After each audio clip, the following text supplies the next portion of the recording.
अस्सलामुअलैकुम, मैं आपका होस्ट बाबर शिरकांजू। अज मैं जलालपुर भट्टियां दा नवाई इलाका महमूदपुर दरिया जनाब किनारे मौजूद हाँ।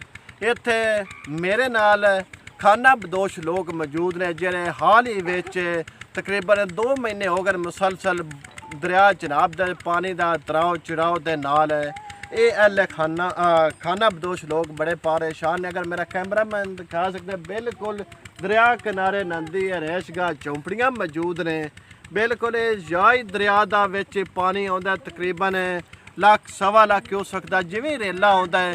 ये नंदी जे रैश आ ये बड़ियां मुतासर हुंदियां ने। तकरीबन 2 महीने हो गए ने नंदे जेह्ड़े बाल बच्चे ने वो भुखे मरदे पे ने और ये आप भी नंदा रोज़गार जेह्ड़ा है वो दरिया जनाब दे विच ते तुसी अक्सर तुहाडा आना गुजर हुंदा है भी लई दे उत्ते नंदा जरिया माश हुंदा है कि उत्थों ये टोकरे बनाते हैं और जड़ियाँ बौखरां बना के ये मार्केट फरोख करते वो ही है। लेकिन दरिया जनाब दे पानी आने की वजह तो नंदी की जिंदगी बड़ी मुतासर हो रही है। इस हवाले नाल साडे नाल कुछ खाना बदोश लोग मौजूद ने, असी इन्हां नाल गुफ्तगू करने जी। अस्सलाम वालेकुम जी। वालेकुम सलाम। अच्छा बाबा जी, दरिया जनाब दे विच तकरीबन मुसलसल 2 महीने हो गए दोनों पानी है, तुहाडे जिंदगी दा की किवें गुजर बसर हो रही है? ये जेड़ा दरिया चलन पाए गए ना दरिया वो नहीं असा बेवस थी गए जी। बेवसी में थे से जो ना दरिया असा को पार वञण दा ते असा वाला सही नहीं जिंदगी गुजारी है। दरिया आखिरी ते साडी जेड़ी पिलची आई कारोबार आ वो तबाही कर देती है। अच्छा जेह्ड़े तुहाडा जरिया माश या आमदनी तुहाडी लई टोकरे बनाने या टोकरा जेह्ड़ा कोई कारोबार है वो इस सलाद दे नजर आउंदा हां खत्म थी गए वो दरिया ने ओनू लेट कर वो कुल दरिया ने मैं खत्म कर दिते।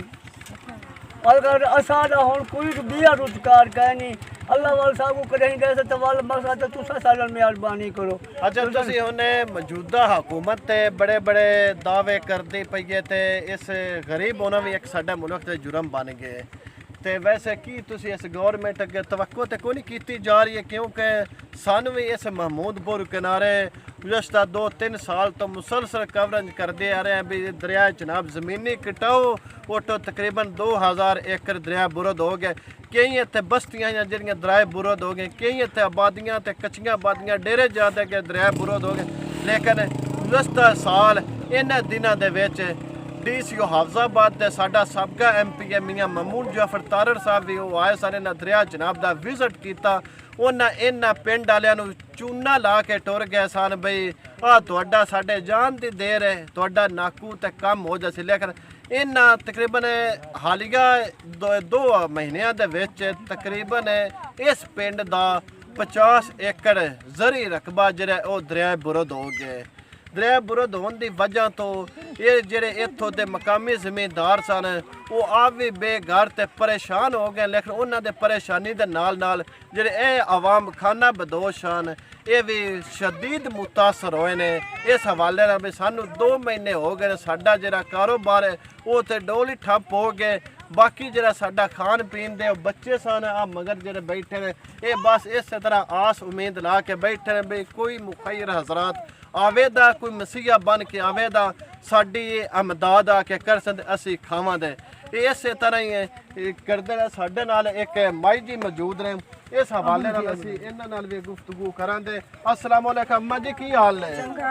अम्मा जी किस तरह तुहाडा गुजारा हो रहा है? तुम्हें 2 महीने तुहाडे हो गए, किस तरह कर रहे हो? सैलाब चढ़िया जनाब के एक ही है जो साडा पहले गुजारा चलता और जल्ला दा सैलाब चढ़िया ते मारी गई है काम साडा ना कोई गुजारा चलदे।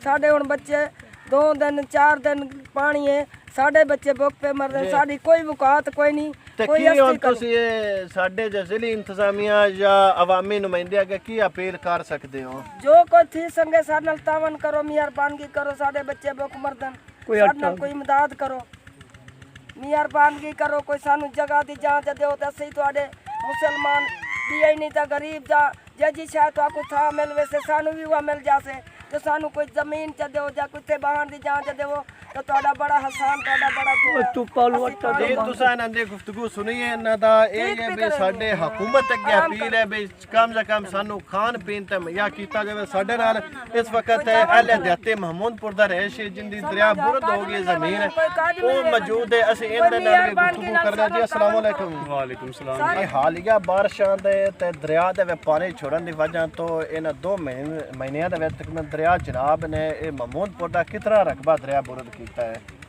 ਬਿਸਮਿਲ੍ਲਾਹਿਰਰਹਿਮਾਨਿਰਰਹੀਮ। ਜਿਹੜਾ ਹਾਲੀਆ ਬਾਰਿਸ਼ਾਂ ਤੋਂ ਔਰ ਦਰਿਆ ਚਨਾਬ ਵਿੱਚ ਇੰਡੀਆ ਦੀ ਤਰਫੋਂ ਪਾਣੀ ਹੈ ਉਸ ਦੀ ਵਜ੍ਹਾ ਤੋਂ ਮਹਿਮੂਦਪੁਰ, ਸਿਰਫ ਮਹਿਮੂਦਪੁਰ ਦਾ ਰਕਬਾ 50 ਏਕੜ ਦੇ ਕਰੀਬ ਜਿਹੜਾ ਹੈ ਉਹ ਦਰਿਆ ਦੀ ਨਜ਼ਰ ਹੋਇਆ ਹੈ। अच्छा, गुज़श्ता साल DC हफ्जाबाद ते सबका MP महमूद जाफर तारड़ भी इत्थे तुसा बड़ा वालियाना उनका इस्तकबाल किया। उदन भी दोनों हमेशा के चूना ला के टुर गए। वाद तो ना AC आए, DC आए, ना यो MP के आए। क्या वो मनसूबा कित्थे रह गए?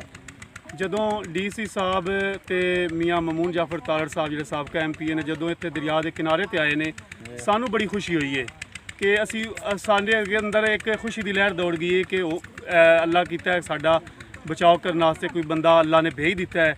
ਲੇਕਿਨ ਸਾਨੂੰ ਬਾਅਦ ਵਿੱਚ ਕਿਸੇ ਵਸੂਖ ਜ਼ਰੀਏ ਤੋਂ ਪਤਾ ਚੱਲਿਆ ਹੈ ਕਿ ਇਹ ਜਿਹੜਾ ਸਿਰਫ ਫੋਟੋ ਸੈਸ਼ਨ ਵਾਸਤੇ ਹੈ, ਲੋਕਾਂ ਦੀ ਕੋਈ ਜਿਹੜੇ ਸਿਰਫ ਵੇਖਣ ਵਾਸਤੇ ਹਮਦਰਦੀ ਵਾਸਤੇ ਆਪਣੇ ਜੋ ਫੋਟੋ ਸੈਸ਼ਨ ਕਰਨ ਤੋਂ ਬਾਅਦ ਵੀ ਲੋਕ ਕਿਆ ਸਿਆਸੀ ਤੌਰ ਤੇ ਮੇਰੀ ਤਰਫ ਰਜੂ ਕਰਦੇ ਨੇ ਜਾਂ ਨਹੀਂ ਕਰਦੇ, ਉਸ ਵਜ੍ਹਾ ਤੋਂ ਸਿਰਫ ਹੈ। ਤੇ ਬਾਅਦ ਵਿੱਚ ਜਦੋਂ ਪਤਾ ਚੱਲਿਆ ਕਿ ਇਹ ਤੇ ਦੂਸਰੇ ਮੁਸਲਿਮ ਲੀਗੀ ਨੇ, ਲਿਹਾਜ਼ਾ ਇਹ ਮੇਰੇ ਵੋਟ ਨਹੀਂ ਹੈ, ਜਿਸ ਵਜ੍ਹਾ ਤੋਂ ਉਹਨੇ ਸਾਨੂੰ ਇਹਨਾਂ ਬੇਰਹਿਮ ਜਿਹੜੀਆਂ ਲਹਿਰਾਂ ਨੇ ਦਰਿਆ ਚਨਾਬ ਦੀਆਂ ਸਾਨੂੰ ਉਹਨਾਂ ਦੀ ਨਜ਼ਰ ਹੋਣ ਦਿੱਤਾ ਗਿਆ। ਜਦੋਂ ਮਮੂਨ ਜਾਫਰ ਤਾਰੜ ਸਾਹਿਬ ਇਸ ਦਰਿਆ ਦੇ ਕਿਨਾਰੇ ਤੇ ਆਏ ਨੇ ਉਸ ਵਕਤ ਇੱਕ ਠੱਟਾ ਸ਼ੇਖਾ ਮੌਜੂਦ ਆ ਜਿਹੜਾ ਅੱਜ ਤੋਂ 2-3 ਸਾਲ ਪਹਿਲੇ ਸਫਾਸੀ ਤੋਂ ਖਤਮ ਹੋ ਗਿਆ। ਉਸ ਦੇ ਘਰ ਜੋ ਹੈ ਉਹ 40 ਦੇ ਕਰੀਬ ਘਰ ਹੈ, ਮਸਜਿਦ ਹੁੰਦੀ ਹੈ, ਬਾਜਮਾਤ ਨਮਾਜ਼ ਹੁੰਦੀ ਹੈ, ਲੇਕਿਨ ਉਹ ਵੀ ਸਿਆਸਤ ਦੀ ਨਜ਼ਰ ਹੋ ਗਈ ਹੈ। ਬੜੇ ਅਫਸੋਸ ਨਾਲ ਕਹਿਣਾ ਪੈਂਦਾ ਹੈ ਕਿ ਸਾਡੀ ਸਿਆਸਤ ਸਿਰਫ ਇਸ਼ਤਿਹਾਰਾਂ ਤੱਕ ਕੇ ਦਾਅਵਿਆਂ ਵਾਅਦਿਆਂ ਤੱਕ ਕੇ ਕੋਈ ਗਰਾਊਂਡ ਰਿਐਲਿਟੀ ਤੇ ਆ ਕੇ ਕੰਮ ਨਹੀਂ ਕਰਦੀ। जी जनाब तुसा दी गल सुनी है भी जेड़े आए सान है, लेकिन वो भी एक फोटो सेशन दी हद तक होके टुर गए। तो मेरा कैमरा मैन अगर दिखा सकता पीछे आ जरा बैड या एक जमीन है, ये जमीन वो है जिथे ਇਹਨਾਂ ਕਿਸਾਨਾਂ ਦੇ ਇਹਨਾਂ ਦਿਨਾਂ ਦੇ ਵਿੱਚ ਮਾਲ ਮਵੇਸ਼ੀ ਵਾਸਤੇ ਚਾਰੇ ਦੀ ਫਸਲ ਕਾਸ਼ਤ ਕੀਤੀ ਆਈ। ਰਵਾਈ ਦੀ ਜਿਹੜੀ ਫਸਲ ਆਈ ਉਹ ਕਾਸ਼ਤ ਹੋਈ, ਤਕਰੀਬਨ ਸਬਜ਼ੀ ਕਾਸ਼ਤ ਇੱਥੇ ਹੋਈ। ਜਿਹੜੇ ਇਹਨਾਂ ਦਿਨਾਂ ਦੇ ਸਲਾਬ ਆਏ ਉਹ ਸਲਾਬ ਦੀ ਨਜ਼ਰ ਹੋ ਕੇ ਉਹ ਵੀ ਇਹਦੇ ਦਰਿਆ ਦੇ ਵਿੱਚ ਬਹਿ ਗਏ। ਜਿਹੜਾ ਤਕਰੀਬਨ 50 ਤੋਂ 60 ਏਕੜ ਬਣਦਾ ਰਕਬਾ ਜਿਹੜਾ ਇੱਥੇ ਜ਼ਮੀਨ ਇਸ ਦਰਿਆ ਬੁਰਦ ਇਹ ਵੀ ਹੋ ਗਏ। ਤੇ ਇਹਨਾਂ ਖਾਨਾ ਬਦੋਸ਼ਾਂ ਦੀ ਔਰ ਅਹਿਲ ਇhtiyatiਆਂ ਦੀ ਹਕੂਮਤ ਵਕਤ ਅੱਗੇ ਇਹ ਇੱਕ ਮੁਤਾਲਬਾ ਸਾਨੂੰ ਇਸ ਦਰਿਆ ਜਨਾਬ ਦੇ ਜ਼ਮੀਨੀ ਕਟਾਅ ਤੋਂ ਬਚਾਇਆ ਜਾਏ। ਤੇ ਖਾਨਾ ਬਦੋਸ਼ਾਂ ਦੀ ਇਹ ਅਪੀਲ ਹੈ ਵੀ ਸਾਨੂੰ ਰਾਸ਼ਨ ਪਾਣੀ ਮੁਹੱਈਆ ਕੀਤਾ ਜਾਵੇ। ਸਾਡੇ ਜਿਹੜੇ ਬੱਚੇ ਇਹ 2 ਮਹੀਨਿਆਂ ਤੋਂ ਭੁੱਖੇ ਤੇ ਤੱਸੇ ਮਰ ਗਏ ਨੇ।